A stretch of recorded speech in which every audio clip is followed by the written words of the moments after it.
இறை வார்த்தை மத்தேயு நற்செய்தி அதிகாரம் 15 இறைவசனங்கள் 21 முதல் 28 முடிய.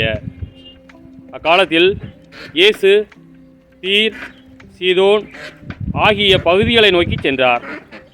அவற்றின் எல்லை பகுதியில் வாழ்ந்து வந்த கனானிய பெண் ஒருவர் அவரிடம் வந்து, ஐயா, தாவீதின் மகனே, எனக்கு இரங்கும்.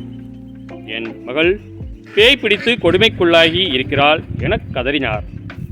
ஆனால் இயேசு அவரிடம் ஒரு வார்த்தை கூட மறுமொழியாக சொல்லவில்லை. சீடர்கள் அவரை அணுகி, நமக்கு பின்னால் கத்திக்கொண்டு வருகிறாரே, இவரை அனுப்பிவிடும் என்று வேண்டினர். அவரோ மறுமொழியாக, இஸ்ரேல் குலத்தாருள் காணாமற் போன ஆடுகளாய் இருப்போரிடமே நான் அனுப்பப்பட்டேன் என்றார். ஆனால் அப்பெண் அவர் முன் வந்து பணிந்து, ஐயா, எனக்கு உதவியருளும் என்றார். அவர் மறுமொழியாக, பிள்ளைகளுக்குரிய உணவை எடுத்து நாய்க்குட்டிகளுக்கு போடுவது முறையல்ல என்றார்.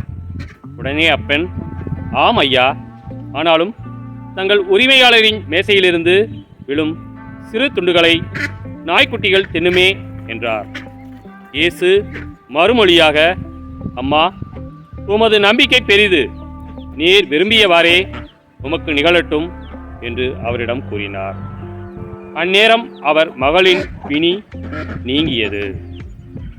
கிறிஸ்துவின் நற்செய்தி.